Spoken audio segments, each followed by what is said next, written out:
Welcome back to another episode of That's Business. Today's guest, Taylor Mae, is a 3-time award-winning founder, speaker, coach, and the host of the Align to Achieve Show podcast. Throughout her work, Taylor empowers individuals, communities, and businesses to align with their greatest potential. Taylor, thank you so much for being a guest. We started this has been a long time coming. Yes. So before we dive into I feel like millions of things you do, talk to me on childhood. Did you always knew you'd be a founder and speaker, or what were you like as a child, and what was your childhood like? Ooh, let's see. Where do I start with this angle of things? Let me riff out my inner child for you real quick. Yeah. No, I did not know I wanted to be a founder or an entrepreneur. I don't think, know what that was.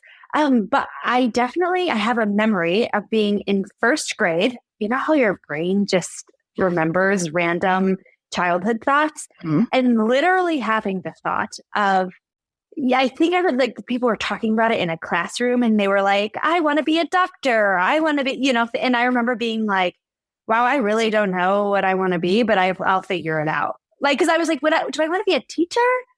No. And then he's like, I'll figure it out. And so it's funny to think about that, because really, even I would say throughout high school and growing up, it was always this, like, I have this sense in me that I want to create things. And looking back in my childhood, I always was doing this. So my friend Chris Cook and I joke, because I brought this up to him once, that I used to throw garage plays in my garage. Oh. And I grew up as a dancer. So that's a huge part of my story, a huge part of my childhood. And so I would get my friends together in my garage. I would choreograph a whole production that I would assign them to. I would also star in, and then I would knock on the neighbors' doors and they would come over and watch it. I didn't have the means to, I don't think, make money off of this yet. If I had a little more insight, I probably would have. But that's just what I was naturally doing. And it's funny because that's kind of still like what I'm doing. But in adult world, like I am, like you said, like there's lots of things that I get to have my fingers in. And it honestly feels like that to me. I really feel like I'm in my authentic expression in this season of my life of, oh, here's a vision I have. How can I bring people around this vision? And how can I create it and make it happen and communicate it to people to, right now selling things and making money, but then it was to just put on a show, or to have an event. And so yes, that was what I was up to as a child. And even though I didn't have the language for being a founder, being an entrepreneur, I definitely was doing that on my own. It's so funny because I feel like people who have multiple things at once, and I feel like you always are up to something new and incredible and exciting, but like you were the kid that either had a lemonade stand or had your own production in your sense. But that's just so funny that you were like so playing into that, because I'm like, okay, this theory of mine might be right here. So amazing. Yeah, for sure. So, childhood star, love that. And multifaceted, of course. Of course. So going into high school, I believe you graduated from OU, but what was your decision? Tell us what you graduated in, what you decided to, what was that kind of like teenage, early 20s years? As I mentioned, I grew up as a dancer, and that was a huge part of my life and a huge part of my identity, and especially throughout high school. And I was on the track to go to a school in New York to dance, to do the whole thing. Like I went there like my sophomore year, and they knew who I was. They knew I was applying. Like it was one of those trajectory things. And then I just had, honestly, it was like a coming to God moment for me, that I just got really honest with myself. And honestly, I look back at my 18-year-old self and I was like, that was pretty impressive that you did that. Like, I'm proud of myself. Yeah, no kidding. Yeah. And just said, like, I don't think that's what I want to do. And that's what's for me. And my identity was like Taylor the dancer since I was like 3 years old. And it was a huge part of me. And so I remember my thought process with that was I envisioned myself for some reason walking to like a dance class, like about 8 a.m. ballet class in New York City, and looking up at the buildings where businesses were going on. And I just had this vision of like, I think in that moment, I'm going to rather want to be a part of that and be a part of what's going on in those Wow. business buildings, which at that point I had no experience in business or marketing. And I didn't even know that's even what I wanted to do. But just at that time, it was just this organic stirring of that. And so all of that to say, I still ended up dancing my freshman year of college, and I went to Oakland University. And really, I went there because I was dancing still, and I got a really kind scholarship in order to do so. And so I was just like, okay, this is laid out. I'll, save some money. It was truly, planning to go to New York forever. Going to a neighborhood pretty much in my backyard or going to a college rather in my backyard was not ever in the vision and in the plan and in the cards. But after, my freshman year dancing, I still had that same feeling. I was watching myself study branding and study marketing. And that was really at the time where social enterprises were a really big thing and kind of making their mark, like the Toms of the world. And Sevenly was a company. And there was this really cool nonprofit called like the Her Initiative I got to be a part of. And I was like, oh my gosh, and Instagram, was like becoming a thing. And so again, I watched myself wanting to spend my natural time doing those things opposed to going to dance class. And so then that led to difficult conversations with, the professors, the leaders there of like, thanks for believing in me in this dance thing, but it's just not what I feel called to do. And so since then, I studied communications and public relations at Oakland and really got to grow from there. And I really, even in college, would say I was pretty entrepreneurial, not necessarily having my own business. I did later on as when I started really a version of what I have now as a coach, but really just doing marketing freelance type work, but connecting people and joining things and having events. I have been doing that since high school in some way or form. And so it's really honestly nostalgic, honestly, in this moment to talk that through and out loud, because it's cool to see, oh my gosh, like it hasn't changed. It just things have compounded over time. And I'm proud of myself for, showing up to those things then. So now I can do what I do now. I just don't even have words for knowing that at 18, because I feel like a lot of people, and I see it a lot in my day-to-day job, is, oh my gosh, I've been doing this for 20 years. I don't want to do it. Or right. I knew when I was 18, I should have done it, but I stayed the trajectory that was easier. So was it just like an easy decision for you to just say like, well, yeah, I see myself, I see this vision, or I want to talk about that more? Because I know I wouldn't have done that at 18, but tell us. Yeah, I think it almost even wasn't, I guess I say the word decision. It just, which I guess this points into what I care about so much in my work and how I get to help people now. It was so just this intuition led movement, choice, action. I don't know what the exact words were. It was just like, this is what I know I'm supposed to do. So I'm going to do it. And I think at that point, like my own just spiritual nature, my own just, whatever you believe in was just like, so I cared about being in alignment with that more than I cared about maybe the path of safety. And, I was probably even more idealistic, then than I even am now. And so letting that like be a driving force in that. I think I just felt like I have nothing to lose by following my curiosity. And so, yeah, it was difficult in terms of explaining it to people, that I think I was nervous to be disappointing to people or, change that. That was my first time maybe, I would go after things, but being able to say, hey, I know this is how you see me, but I'm going to like do something else that might change how you see me. I think that's more of what it was, right? Like an ego thing in some sort of way. But I would say that out of the most, all the things that went on in that, it was probably the most difficult part of that for me, I would say. Oh my gosh, I'm just like in awe of you because I'm so impressed. Like, I'm not surprised knowing you, but it's just like how groundbreaking. That's awesome. Aw, so thanks. Graduate college, did you get into entrepreneurship, or what happened once you graduated? So it's funny. So I graduated college in 2019.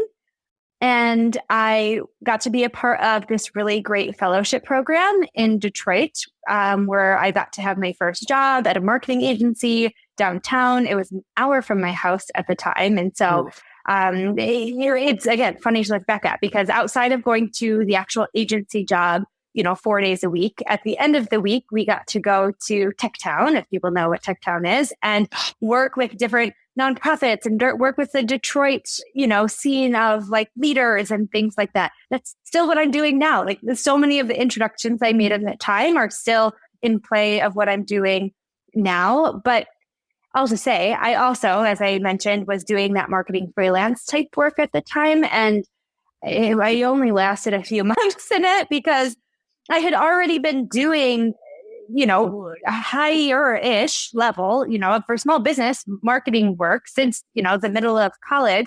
Then I got to this marketing agency job and was doing work that just, I don't want to say like I was above, like that's not the way to say it. Like it was so easy for me and I wasn't feeling challenged. And I kind of joke, but not joke that I looked around like the room and was like, I don't want to be like any of these people in 5 years. Like, and this is not the trajectory that I care about. Like, they don't really seem happy. They don't really feel like coming to work.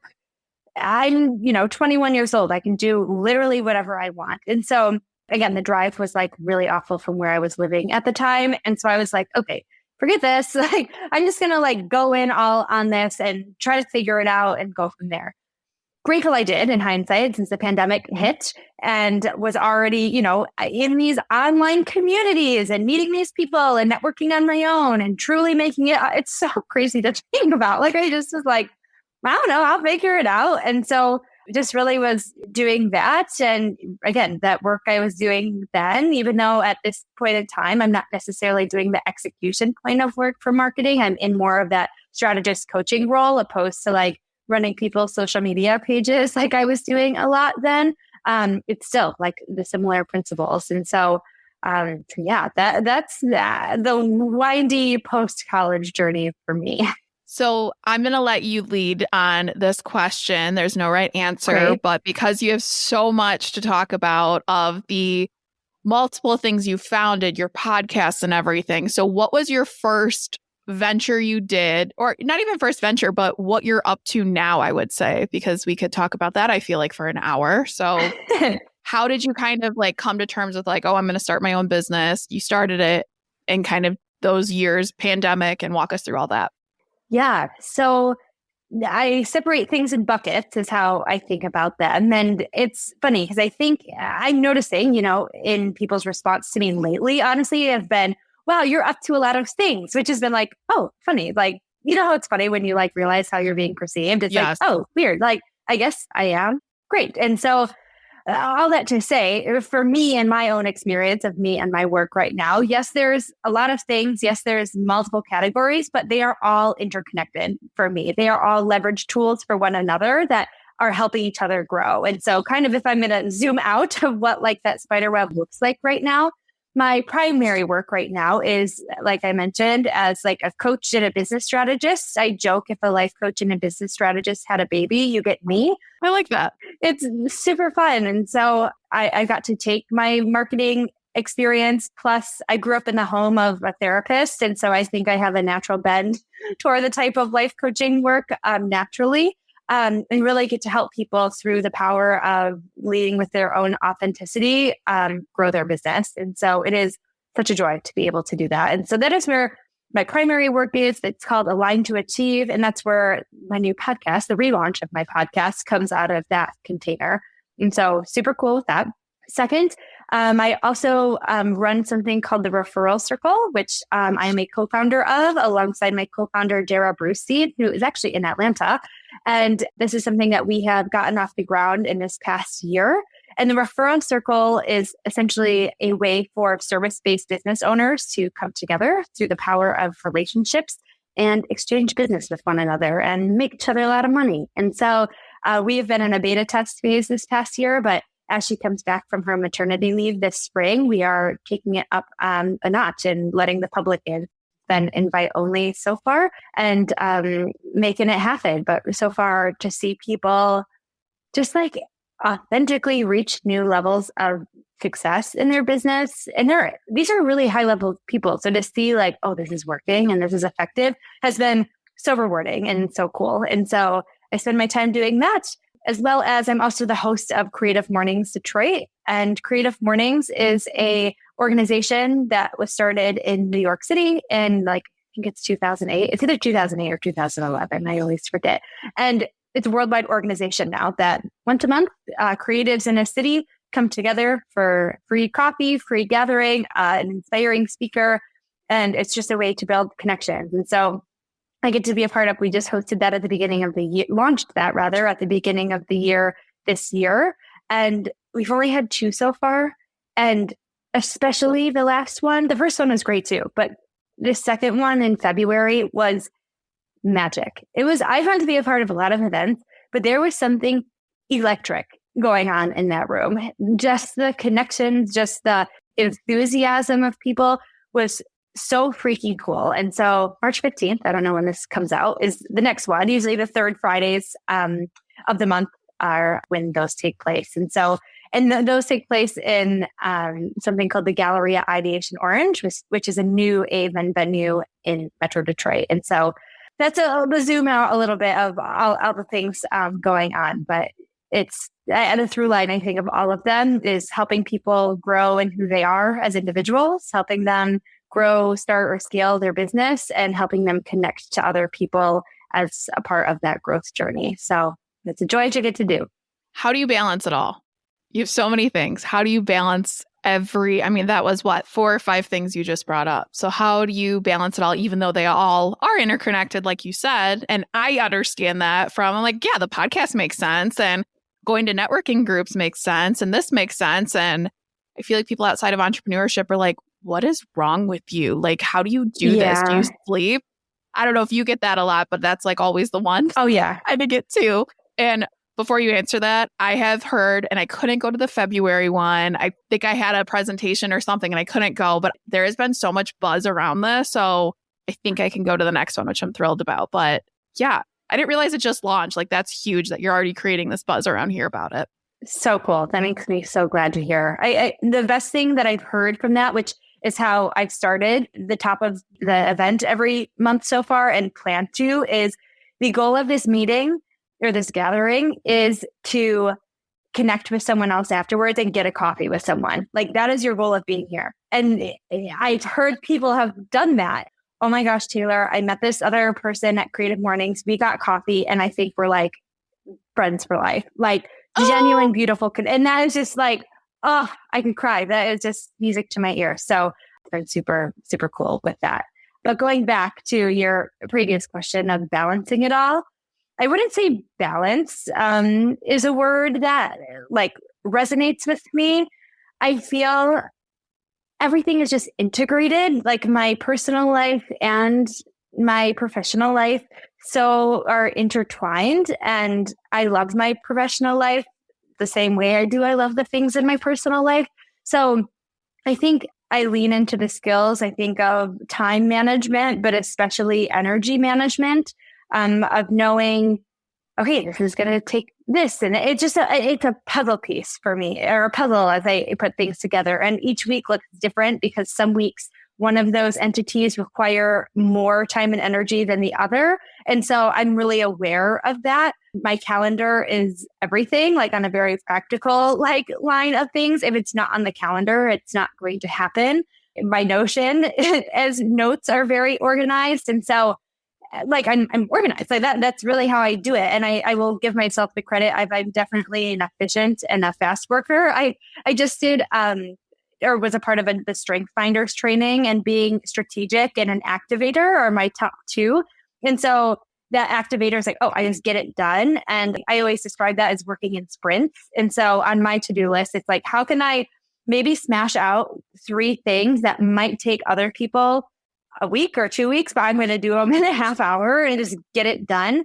And I think a lot of that too has come from, and I see this more and more, is the more that I trust myself, the more that I'm willing to advocate and ask for what I need and what I want from other people, the more I have clarity on the visions of the things I'm trying to create, and the less the anxiety I have to be perfectionistic, to be avoidant of things. And I can just close the gap as tight as I can between having an idea and making it happen. And so I think I'm at a place now of, well, only so much is in our control, but the things I can control, like that turnover time is pretty quick. And so I would say it's not balance for me. It's more of the embodying of that type of practice that enables me to do it all and get it done. That is such a better way to put it too, because like you said, I mean, something may need your attention more this week and then next week, but I also live and die by my calendar of I have Everything. coffee dates. I have literally dates with my partner on the calendar, like Yeah. everything. And people are like, what do you mean? I'm like, or if they're like, oh yeah, let's get coffee. And I'm like, great, when do you want to? Instead of the like open-ended, I'm like, I don't want to go back and forth. Like we're sitting here, let's put it down and do it. Yes. It's huge. Honestly, that has been one of my tricks I've used lately is if someone's like, oh my gosh, I'd love to get coffee. I just say, you tell me when and where and I'll be there. Like I put it onto them. It's like, if I'm being asked, of course I'm going and asking people for coffees and things as well. But when I'm in the position of being asked, I'm like, don't give it to me to like plan this out. Like you plan it and I will say yes or no if I'm available at that time. And if I'm not, we'll work it out. But it's just been a funny thing I've seen myself do more and more. And then if they don't respond, it's like, oh, I tried. I did my end. So it's fine. Yeah, exactly. So with this year, and I don't want to say like, what are you focused on? But what are some of those objectives you have, goals you have?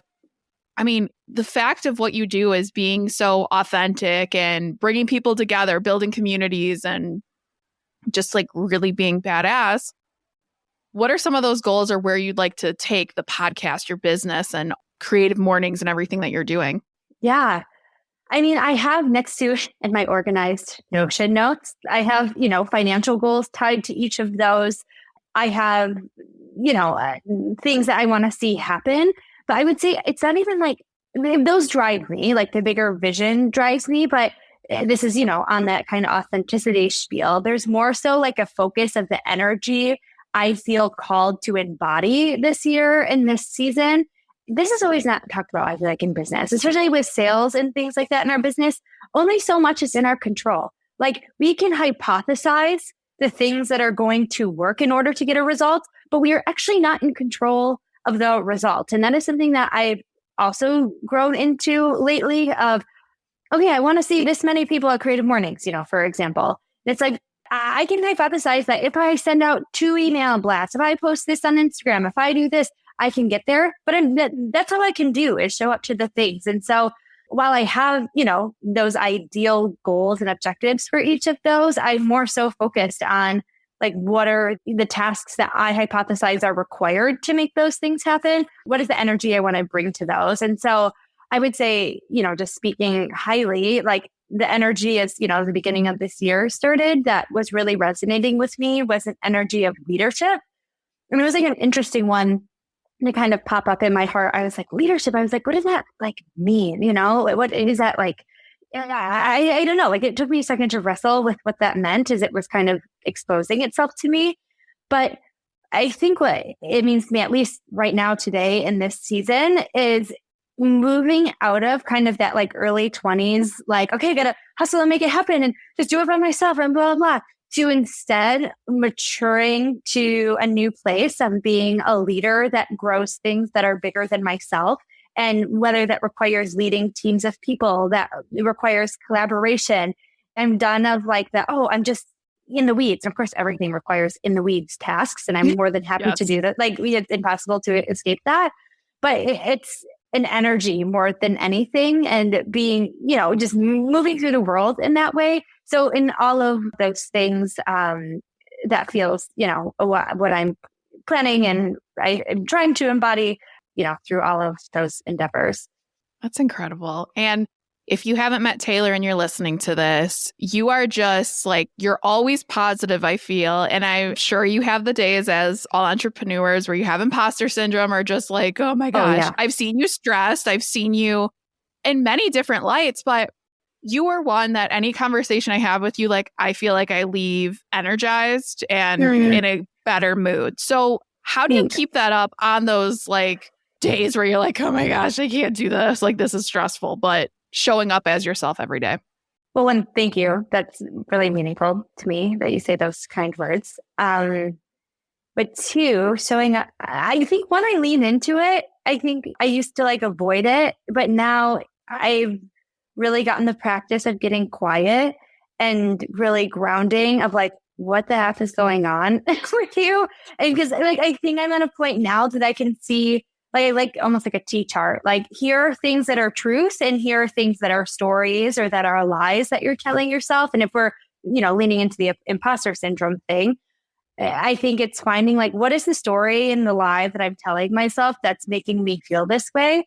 And sitting with that sometimes. Maybe that looks like I have to have a good cry, or I have to go on a walk, or I'd have to be angry and crabby, for a second. But being okay with that instead of like, I'm not allowed to feel that way. Like I have to be positive, like that doesn't feel right to me to do anymore. And so, yeah, I would say really just leaning into the stress and like the hardness of it, but just knowing it's a part of the journey. And I think, have like created a thought process in my head of like, I'm a part of good company of people, like the best creators out there are people that feel that way. And so it's a little bit of like a reframe, I guess, but it's like, okay, this person who made this amazing movie, let's say I have, people that inspire me. I know that they felt that way when they were doing this, amazing work that I love and that I admire. So it's okay. Like it's not personal anymore. It's like I'm putting myself in a place of belonging to a type of group that I want to be a part of. Wow. I'm just sitting here. I'm like, you don't even need me for this podcast. Like you're just doing it. So I love it. Oh my God. But as we wrap this up, what advice do you have for listeners? So much advice. Is that bad? It'd be like, listen to my unsolicited advice. I would say pay attention to the things that light you up and pay attention to the things that drain you, because the things that light you up are clues to what you are meant to do and are clues to your most powerful work that will impact people in the most profound way. And so I don't believe there's a disconnect between what we actually love and our impact. So pay attention to those things would be my piece of advice for today. Now, if you want to work with Taylor, you want to listen to her podcast, go to Creative Mornings if you're in Metro Detroit, join the referral circle, all the things, have an event at Ideation Orange, all of it. Head to the show notes and tune in again next week for another episode of That's Business.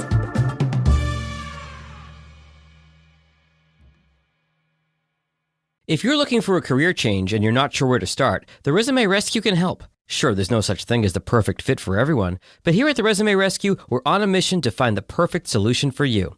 Whether it's changing careers, updating a resume, learning LinkedIn, or practicing interviewing, we have you covered. Find us online at theresumerescue.com and find all of our contact info in our show notes.